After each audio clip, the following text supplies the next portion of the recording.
Hey, welcome everyone. Thank you for taking an hour out of your day to come and listen to me talk about the embodied female pelvis. So I'm going to say good evening. I'm in Sussex in the UK. It might not be evening for you though, so it would be really lovely if you can put in the chat where are you right now, so we get a sense of all our little places in the world as we spend this hour together. It's quite nice to see those worldwide connections. So we've got London, Ohio, US, Southeast London, Lyon in France, someone else in Sussex, Ruth in Sussex. Oh, we've got a few people in Sussex. Germany, Helsinki. Tara is in her car in Jersey. Well done for making it. So you and you are all very, very welcome to be here in any form that you can make it. So whether you're in the car or you've got to keep your camera off because you've got kids running around, or you might even be cooking dinner or lunch, and that is absolutely fine. But yeah, it's really nice to see where everyone is. So yeah, if you haven't done that already, do put your location in the chat. And happy International Women's Day. So some auspicious timing there. I should say I did that on purpose, but actually I didn't. But here we are on this day of, and it's a really interesting time with with so much awareness being put on gender bias right now, and that plays out a lot with the female pelvis. So you might have seen the hashtags that are going around about the gender bias, and the female pelvis is an area that of the female body that is so under researched and also misdiagnosed, and a huge lack of education and awareness within many parts of the westernized medical world. It is getting better, but it's not half where it should be. So this is from where we are starting from this place of it, a lot of compromise.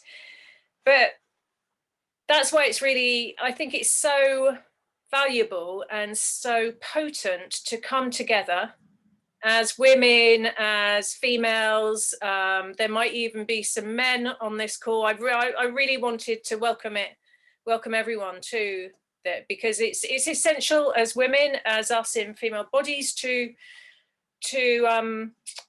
spend some time thinking about these things and perhaps getting a little bit of information that we didn't have before. But it's also essential for the men to know this, and that's all ages as well. If you want, for those of you who've got your you fancy it, if you've got your cameras on, I'm going to suggest that if you like to put it on gallery view, just to see this. There's 25 of us. It's quite nice to see everyone, and if you want, and just to take a look at, hey, it's Celine. So I can see some familiar faces and I can see some new faces. It's lovely to see all of you as we spend this hour together. And another thing to put in the chat before we start, what comes to mind when you think of the female pelvis? Just first thing off the top of your head, just if you want to put in the chat. Quite interesting to do that. So yeah, so emotions, balance, root, love, stability, pain, extraordinary, cramps, yeah, pain, fragility, vulnerability, power, sensuality. Yeah, it's all there. it is all there. There's so many different components to the female pelvis, and this is very much the way that I work with it. I bring in many different modalities, and I look through different perspectives and different lenses. So first of all, for those of you who don't know me, my name's Jane Dancy, and I've been a yoga teacher for coming up to 20 years. I specialize more in the sort of somatic realms of yoga these days. I find that's what my body responds well to. I'm also an embodiment coach and a rites of passage facilitator, and I work a lot with around the perimenopause and the menopause.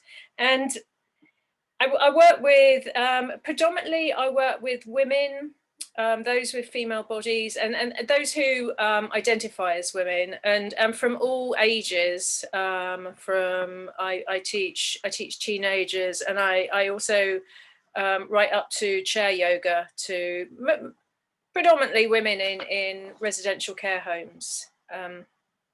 So that's kind of my scope. And as before we go on in any way, just have a moment to think about if there's anything that you need to do to let yourself be a little bit more comfortable for this hour together and a little bit more present. I know that a lot of the time the spaces that we use to be on these kind of calls, it's very much shared spaces. It could be your living room, it could be your bedroom, you could have kids in the background, you could whatever, but if there's anything that you can do just to allow yourself to settle, to be present, and to be comfortable. And anything that I suggest, any practices that I do, it is all an invitation. So you check into what feels right for you to do, and you leaving you in charge of yourself to know what is right or not. So a lot of the women that I work with come to me around pelvic health. So that can be from prolapse, incontinence, pelvic trauma, birth trauma, sexual dysfunction, low libido, UTIs, endometriosis. The list goes on and on, because there are so many different issues that can arise around the female pelvis at different stages of our lives, like right from girls going through experiencing their first periods, their menarche, all the way through.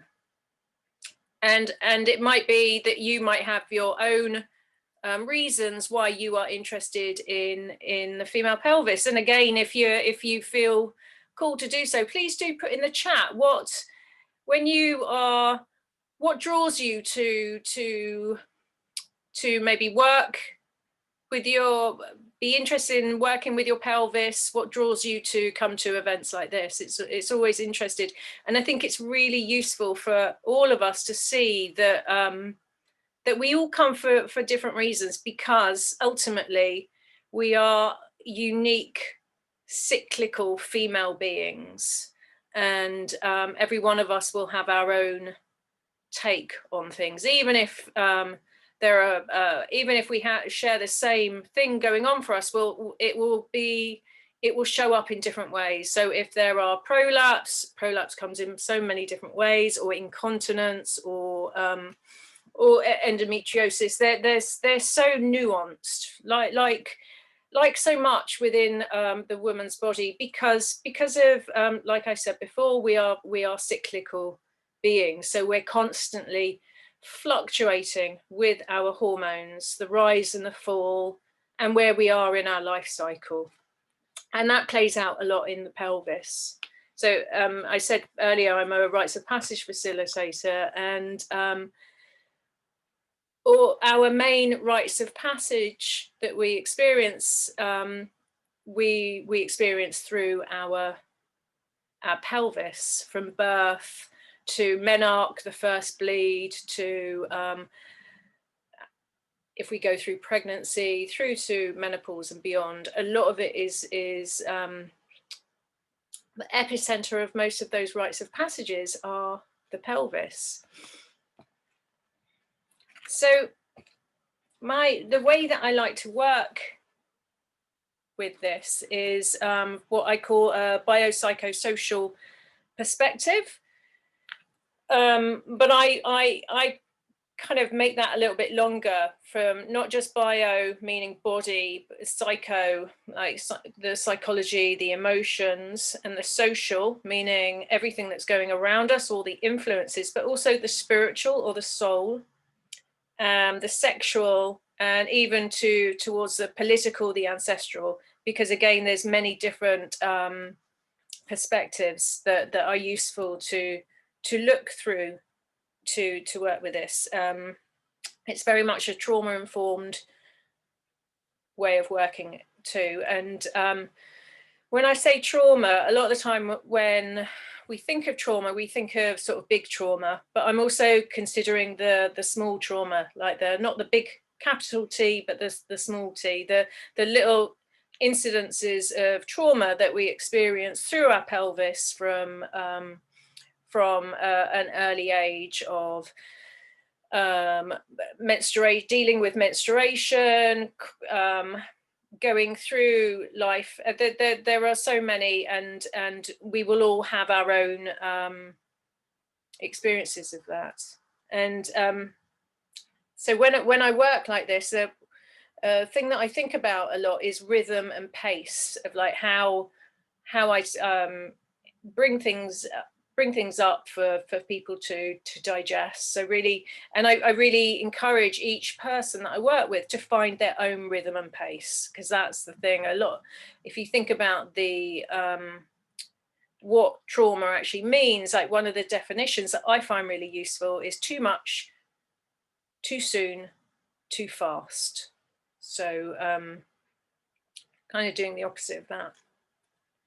And the other big thing that comes into that is working with consent and boundaries, and not just like that idea of like what consent or boundaries is, but actually really working from an embodied perspective of bodily based boundaries and consent.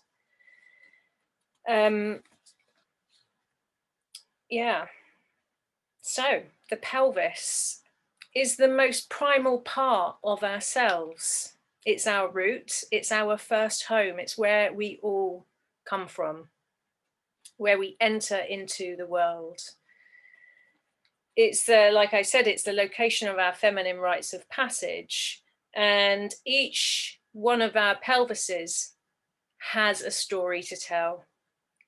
And a lot of the time, those stories have been forgotten or pushed to one side and not acknowledged.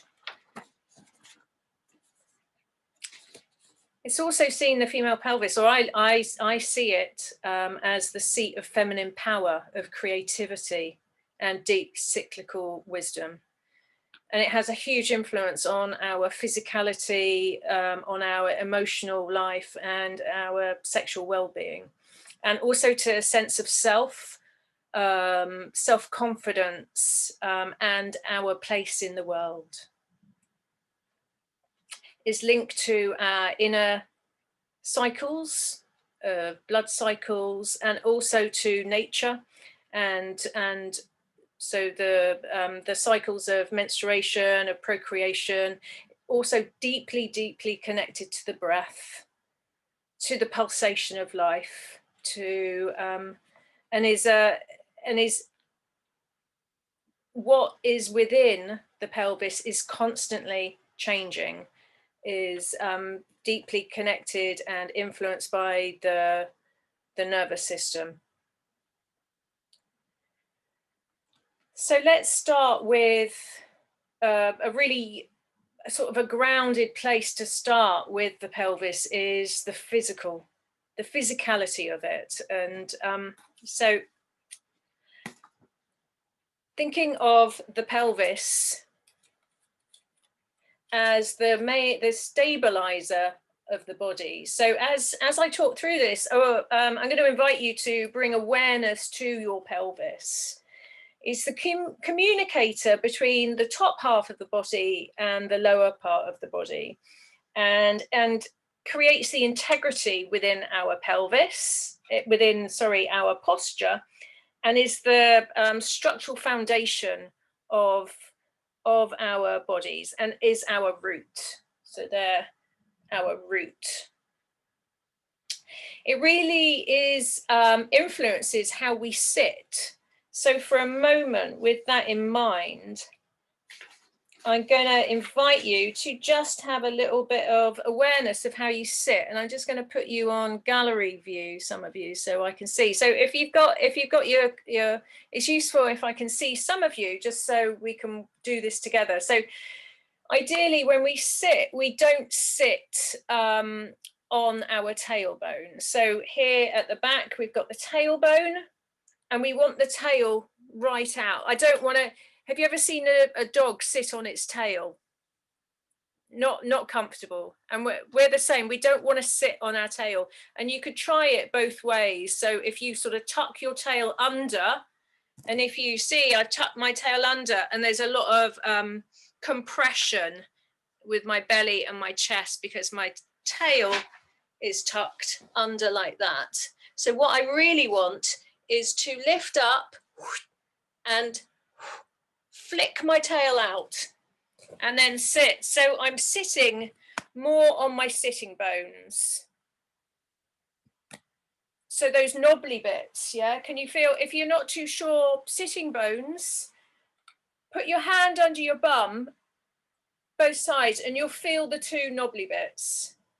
So on purpose, I tend not to use loads of anatomical language, because I don't think it's very somatic. It doesn't really land in the body as well. So just feeling those knobbly bits. So that's our sitting bones, and we want to sit on them, or just even a little bit forward of them. So the pubic bone is low. Can you feel your pubic bone low?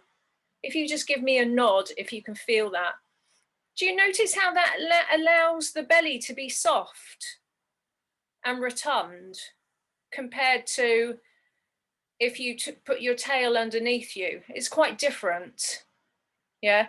And also notice what it's like to breathe in this position.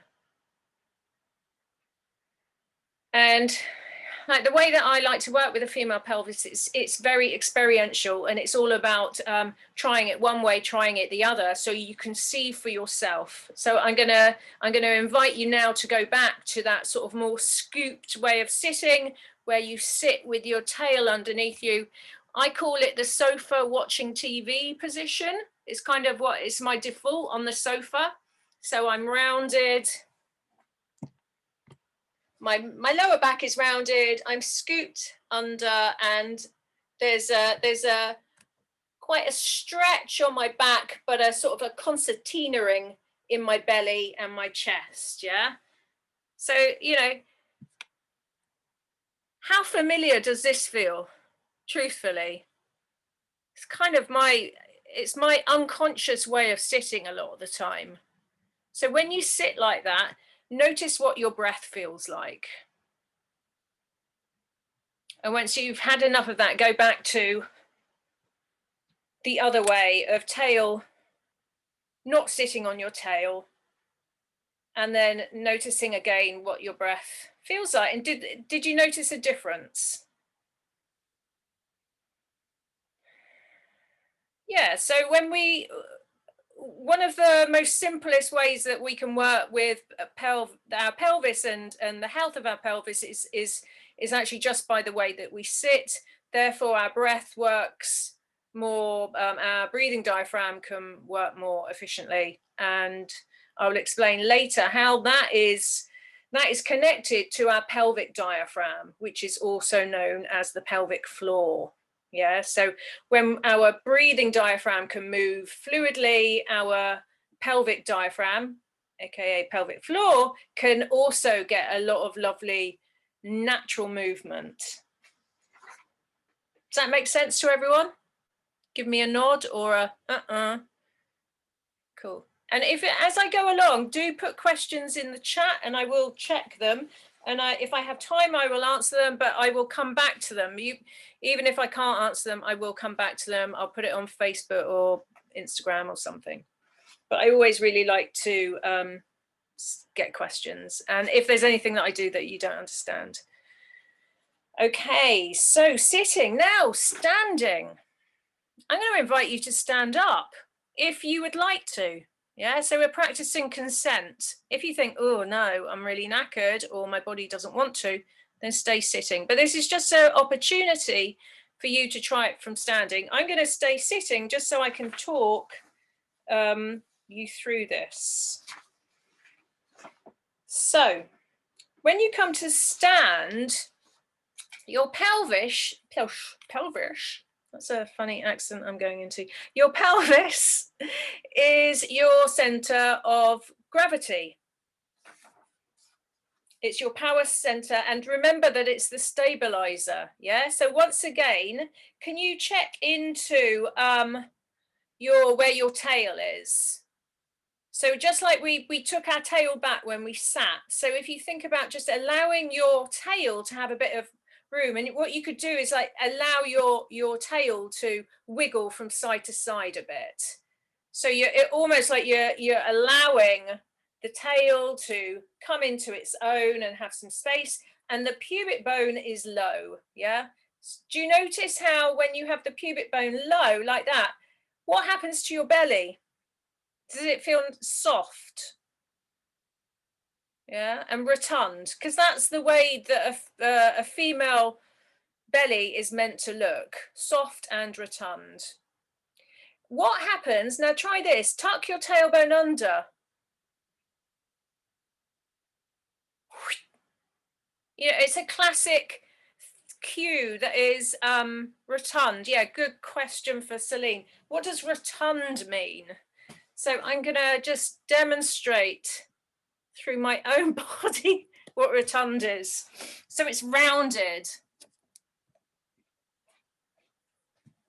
So nice and round. Yeah, rotund. When I tuck my tailbone under, which is for years I was told to do this, and I actually use this as an instruction myself. What happens is that the belly goes in and there is a tightness of pulling up.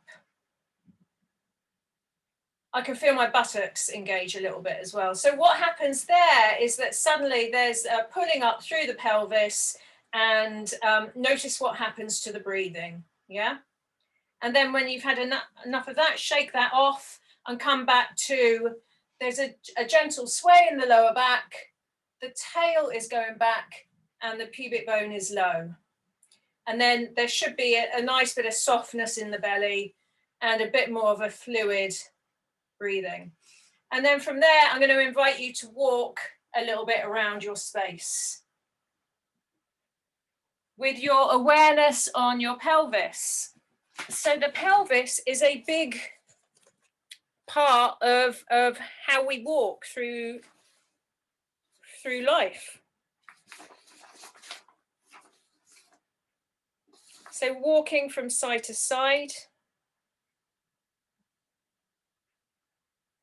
And as you walk, allow your tail to flow. So what happens is when you allow your tail to flow from side to side, what's happening with that is that all the pelvic muscles, the deep pelvic diaphragm, a lot of them attach to the tailbone, and that means that those muscles are getting beautiful, fluid, natural movement. Yeah, so they're getting a much more a more intense, fresh blood flow to the actual tissues, to the ligaments, to the fascia, but also to all those organs. So you're giving them this beautiful, natural, fluid movement. And it's almost like, if you've ever heard of a Kegel, those exercises where we're instructed to pull up and release, which I'm in the mind that are not that helpful unless you really know what's going on in your pelvic tissues. Using the swaying, you're doing a sort of a very natural expansion and contraction. And And this is one of the really nice ways that we can keep the area fluid and keep the breath moving through. And there's also a direct relationship between the pelvis that we've already explored a little bit, and the belly. So the abdominal muscles, very connected to the pelvic diaphragm muscles and the whole of the area, also to the buttock muscles. So just see if you can make any kind of connection. Don't worry if you can't. I mean, this is subtle work, and I take people through this gradually. But also the feet. So there is a very direct connection between the feet and the pelvis. And in our feet, I'm going to show you my foot now. So here we have the arch of the foot, and that is one of the diaphragms of the body. So that we have a diaphragm in our foot, we have a diaphragm in our pelvis, the pelvic floor, not really a floor, but never mind. And then we have the breathing diaphragm, and we have the throat diaphragm, and they're all interconnected, and they all have a potential relationship with each other. So it's a really, really nice thing to explore those different relationships. And that is why I like to come from a mixed modality, mixed perspective place, because I really do not believe it is useful just to look at the pelvis or just to look at the pelvic floor. Like a lot of people, this is one of the things about the female pelvis, is that a lot of people start exploring it when they have a problem. Yeah, it's very much my own experience of I really started taking notice of it because things kept going wrong. And the way that traditional medicine looks at it, and also a lot of movement, traditional movement practices, they look at it in a very narrow, linear kind of way. So it will be like pelvic floor exercises and that kind of thing. And just to focus on one part of the body and do intense squeezing or something can be deeply, deeply unhelpful if those tissues and those muscles are already out of balance and a little bit confused in what they're meant to be doing. And the reality is that these muscles that lie, the pelvic diaphragm muscles that are within the pelvis, there's 3, or some people say there's 4 layers of them. They react to everything that we do. They react to every movement we do. They react to our breathing. They react to what is going on in our nervous system. So they react to stress, to anxiety. They are constantly adapting to whatever we need. So if I'm quite stressed, and I have been, and I'm a little bit on edge, and maybe this is like a pattern that's been going through my life, I might have a tendency to be pulling up through my pelvis. So I'm just going to offer you a little experiment. I do love to have experiments, so you could I like to offer experiments so you can actually feel it in your body. So what I want you to do is to think about something stressful right now. I'm just going to put you on gallery so I can see you a bit. So just think about something stressful and notice what happens in your belly. Notice what happens in your breathing. And can you notice anything in your pelvis? So what I find is that when I'm stressed, I pull up. My belly goes in, I contract through the chest, and I'm pulling up through the pelvis. You might find this, or you might find something different. Again, if you want to put it in the chat, that's really useful, only if you want to. So if I'm constantly pulling up or something, those tissues will adapt to that, just like our bodies constantly adapt to injuries, to the clothes that we wear, to the shoes that we wear, to what's going on in our life. Yeah, if I've had a couple of kids and I've carried them on this side, there will be a pattern in my body, and that will also go through my pelvic muscles. Also, scar adhesions from childbirth, but also from any medical procedures, all sorts of things, again, create a patterns in our pelvic diaphragm, which is what happens is that it's there, everything in our diaphragm is suspended beautifully, I might add, within fascia. So this fascia system goes around everything. Yeah. So, and it's a buoyant system, just like this. And if there is a movement to this side over time, then that it sort of contorts and moves to that. And this is why I don't like to use the word pelvic floor, because it is first of all, it is a pelvic diaphragm. It's not a floor. And there's also this thing of that it, like a lot of people say, your pelvic floor supports your organs. Organs fall out. That's not the case. Okay, that it is part of a structure. The pelvic diaphragm muscles are part of a structure, but they're suspended in all this amazing fascia and ligaments, and each part, each organ, each ligament, each piece of fascia, it's sort of like a community. It's a codependent community where they all support each other. So it's not as if if one thing doesn't work, it will all fall out. Things do not fall out, they shift, they adapt. Yeah. And the reason why I do go on a bit about that is because language is really important, especially when it's around the female pelvis. Language lands somatically. Yeah. And what I mean by that, if any of you are wondering, what does that mean? It means words can either bring joy and expansion, or words can do the opposite and can create contraction. Yeah. And that happens in all our tissues throughout our whole body, and it happens to the tissues within our pelvis and within our vagina.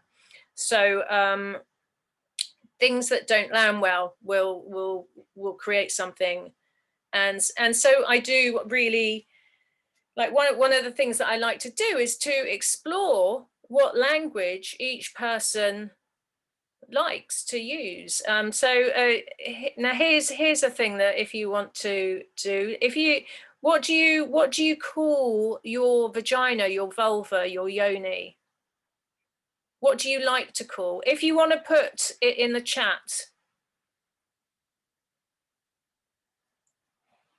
you know, what did your parents call your vulva, your vagina, or your yoni? I mean, it gets a little bit it's not that simple, because we do have these different parts of ourselves. So we have the lips and the vulva, which is what we can see outside, and then we have the vaginal canal, which is the vagina. But for the longest time, we called the outside part the vagina. But that's not anatomically correct. And I do believe it's really, really important to know the different pieces of the anatomy, so that one can identify the different parts within our pelvis, so that if we ever need to go to a doctor or report something that's happened, we can say specifically, it was here, my outer lips, it was whatever part, my cervix, my womb or uterus, my fallopian tubes, my ovaries. There was a study, a bit of research in 2019, which was across the board, men and women, on naming the different parts of within the female genitalia.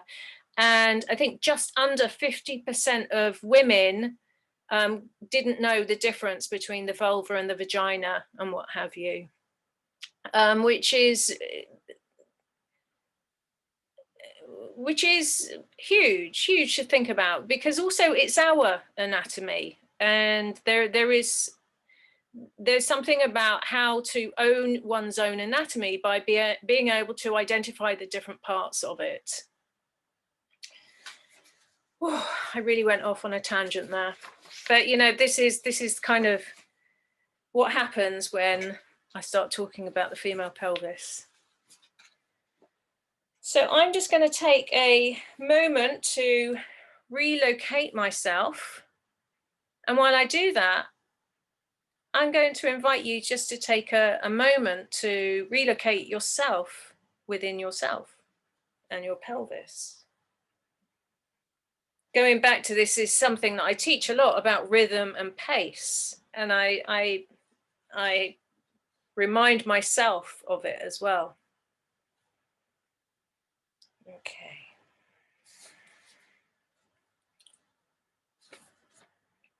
I'm just going to have a quick look in the chat as well.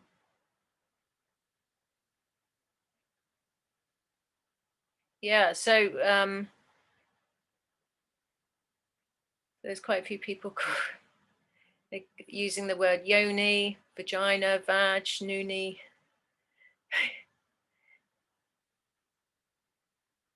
I remember it being called the front bottom or the wig. But it's something to think about, especially if you've got kids, you've got girls, what language you use. Right, so that was a little bit about the physical aspect, but do you notice how the physical is so connected to the psychological, the emotional, and then it comes the social aspect, the political, the spiritual. I don't see how one can just do it one way, because they're so interlinked and each one influences the other. So the psychological influences the physical aspects and vice versa. Does that make sense?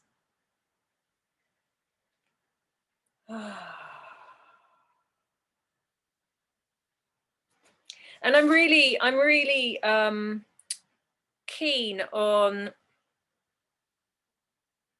facilitating a way for people to get to know their pelvis, not just through anatomy, but more sort of going into the felt sense. So embodied anatomy, like I just took you through a little bit with my pelvis and my felted womb, but actually you really sensing into it in your body. So sensing your bones, sensing your organs, and into that, noticing sensations within yourself, and developing a practice of that, which I think can be quite an unknown practice to us, because this part of the female body has and continues to be shrouded in so much shame, in guilt, in disconnect, in lack of education, dysfunction, disconnection, historical suppression, misogyny, and sexism. And it runs through everything. You know, I teach teenage girls yoga, and sometimes I get them onto their all fours and we do cat-cow. Yeah, so really a very normal yoga posture. I'm sure most of you are familiar with. It's just on all fours and you arch your back one way and the other. What sometimes I ask them to do, I ask them to take their tail from side to side And as soon as I say that, they burst into giggles and they say, "No, miss, that just feels wrong. It's like we're twerking," or they're when they move their bodies like that, it feels wrong because it feels sexual.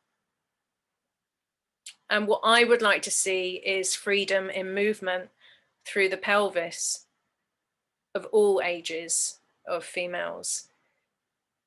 Because if we don't have that freedom of movement, we are limiting ourselves so much, not just from a very pragmatic physical perspective of like, if I don't move my pelvis like that, the upper part of the body kind of gets a bit stiff and the lower part gets a little bit stiff. But just that's our sway, our suppleness, our freedom that moves through the pelvis. When that gets cut off, it's we lose so much on many different layers. And I can see it. I see it a lot in teen girls, like going from when they're about 8 to 10, they're moving, they're jumping, they're expressing, they're doing whatever, they're wiggling their bottoms and they think it's fine. They don't even question it. And then as soon as they get to a certain age where they start to become aware, much more aware of themselves in society, it starts to become very narrow. I mean, this is a generalization, obviously, but it's something that I really notice. And I don't know whether that resonates with any of you.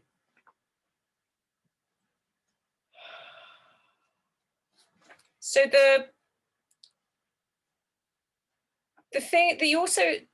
the other thing about the shame and the disconnect and the then then that having an influence on movement, that then circles back to more pelvic problems. So if I'm not moving, I'm not getting that pulsation, I'm not getting the blood flow to the organs. That can then create a whole host of issues. If I'm disconnected to this part of myself and I'm not sensing into it every day, what might sex be like? What a whole host of things. What might my relationship to pleasure be like if I'm disconnected from there, and I can't notice what's going on in that part of myself.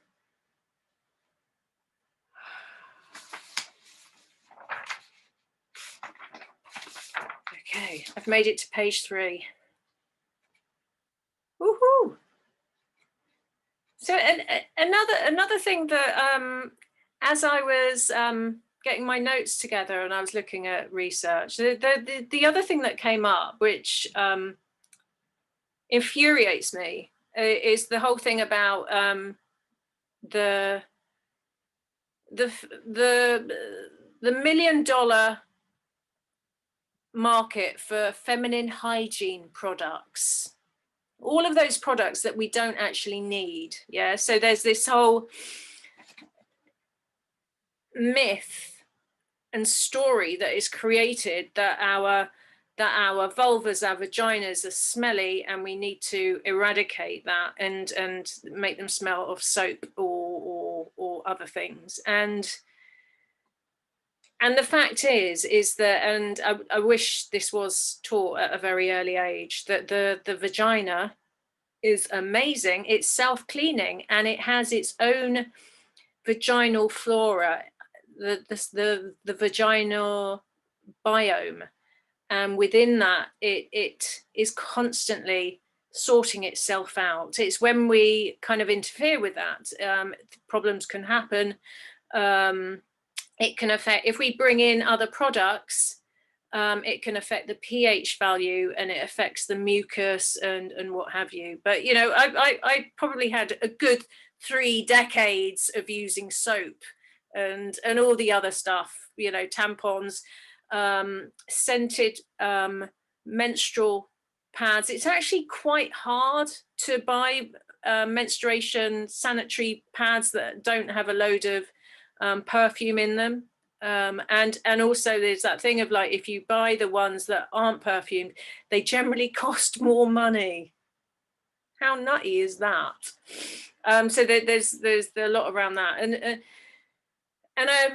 going back to the biome within our vagina, we get the mucus, and the mucous membrane that does this amazing job that protects us from infection, and it also is like a barometer of our vaginal health, and we can see how we are, where we are in our cycle because of the mucus changes. You know, like you get that sort of stretchy egg white where at ovulation and what have you, and so it changes within our cycle, but it also changes within our life cycle. So for me at perimenopause, I don't have so much mucus. So sometimes I notice a bit more mucus and I think, oh, mucus, how nice to see it again.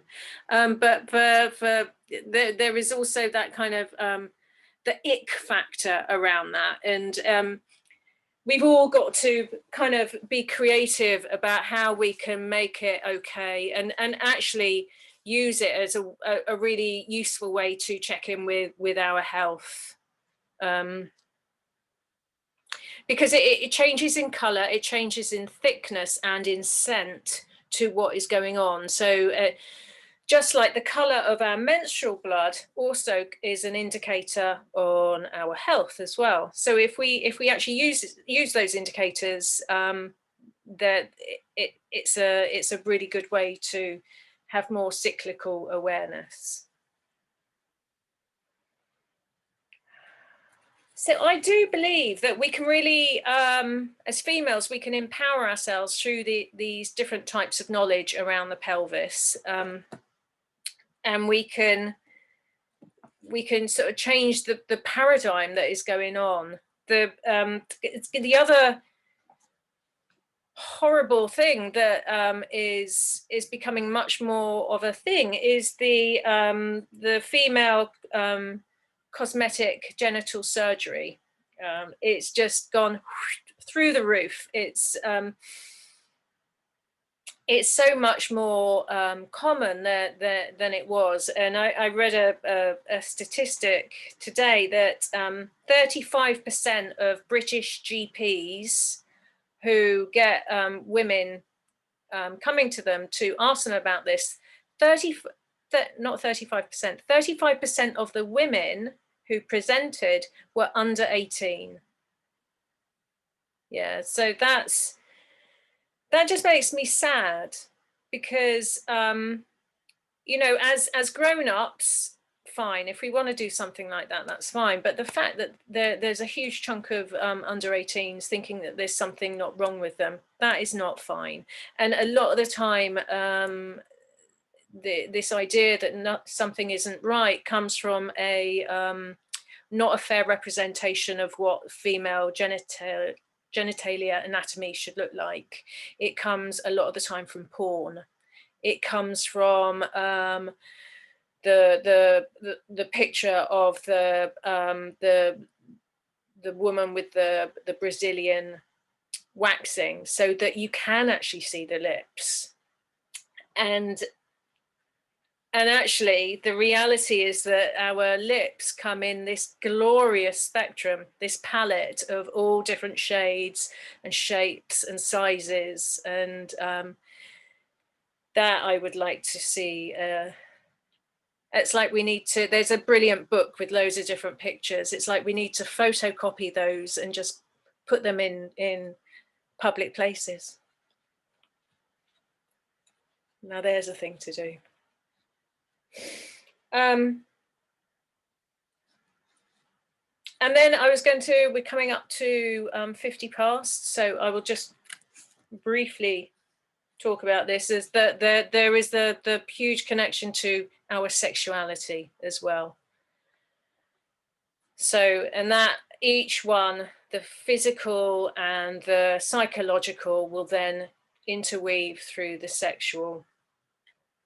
And just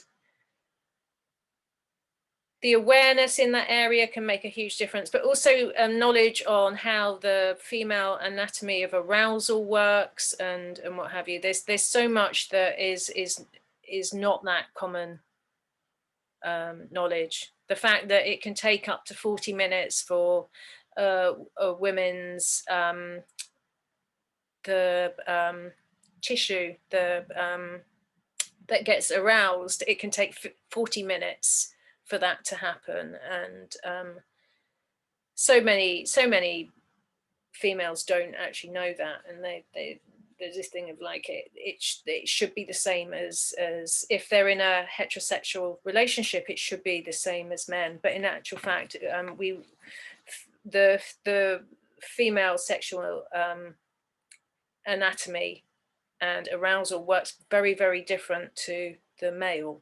If I'm looking at it in that perspective, we both have like the brake and the accelerator, just like in the car, and it's very different to the male.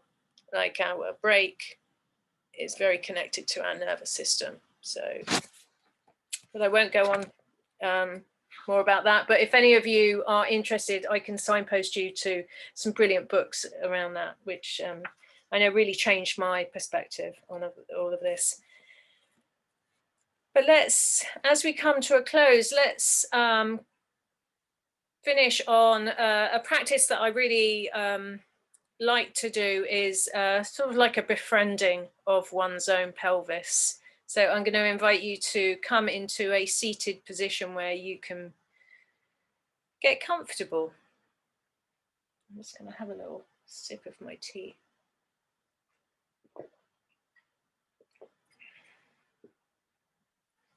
So allowing spaciousness in your pelvis, allowing there to be a softness in your belly.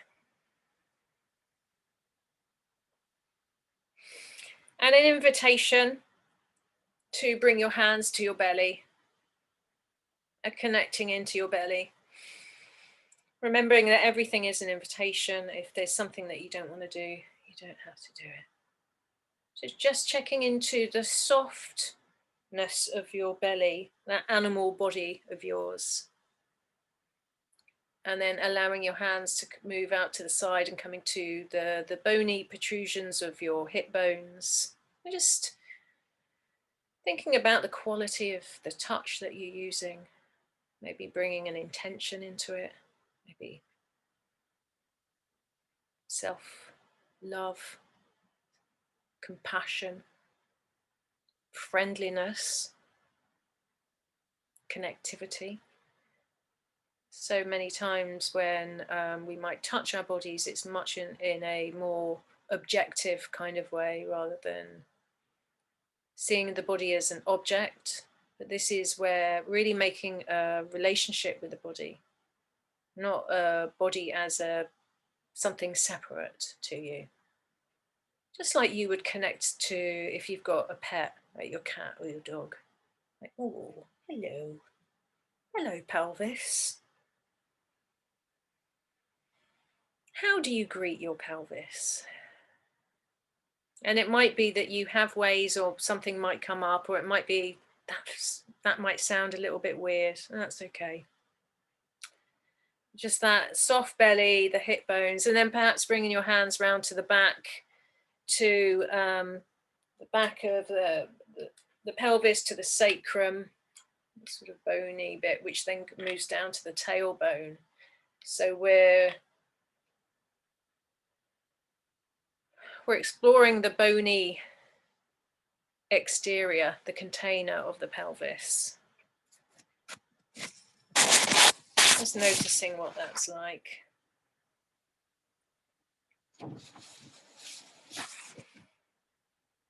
And then perhaps keeping one hand on the front, low belly, fingers moving down towards the pubic bone. And you could put one hand on the back where your sacrum is, if that's comfortable. You can use the back of your hand, that might be more comfortable on your shoulder. So at the front, the closest organ to your hand at the front will be your bladder. So a sort of saying a hello to your bladder and honoring the bladder. And the hand on your back as closest to the rectum, the bowel, and honoring that part of you. These important jobs that these organs do, the organs of elimination. And then bringing both hands to the front. I quite like to use thumbs, tip of the thumbs, index fingers touching. So I create like a triangle to connect into that organ that lies beautifully sandwiched between those two, the uterus or the womb. And even for those of you who might not have a womb or might have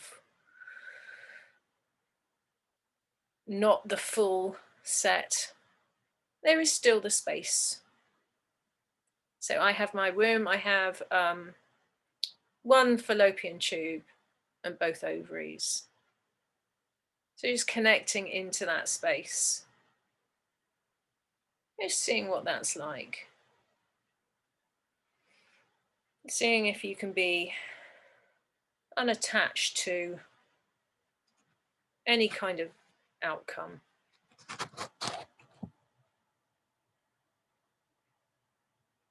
This is a lovely practice to connect into this part, to create a relationship, to continue a relationship, to befriend your pelvis, yourself, your womb.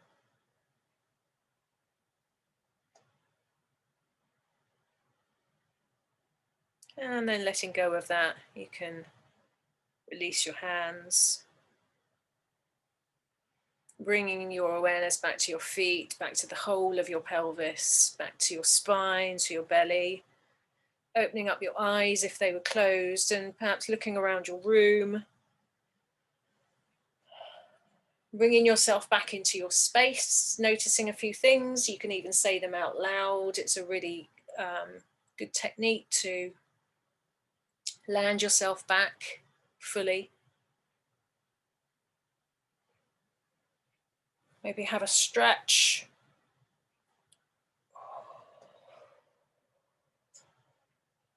And notice what that was like as we come towards the end of our hour together. What was that like to connect in with yourself? And again, if you want to put in the chat, what was that like?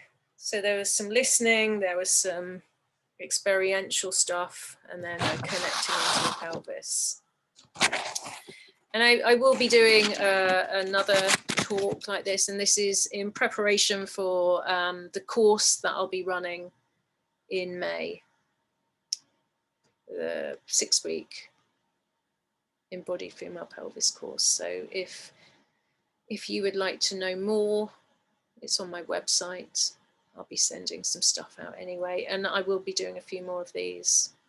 And if you've learned something new today, pass it on. Yeah, this should be, I want this out to everyone as much as possible. So yeah, if you want to put in the chat how you find yourself.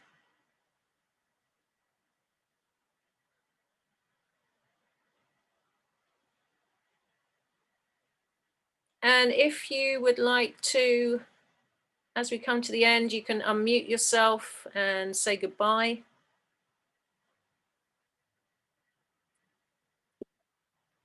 Bye. Hi. Bye. Thank you. Hi, Celine. It's nice to see some of these familiar faces. Thank you, Jane, so much. Please keep doing this.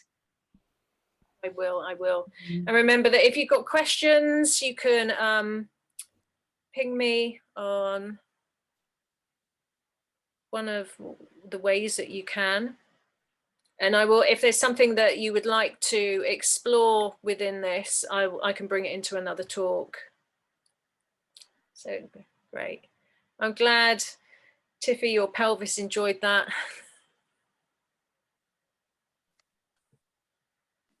Yeah, thank you, Jane.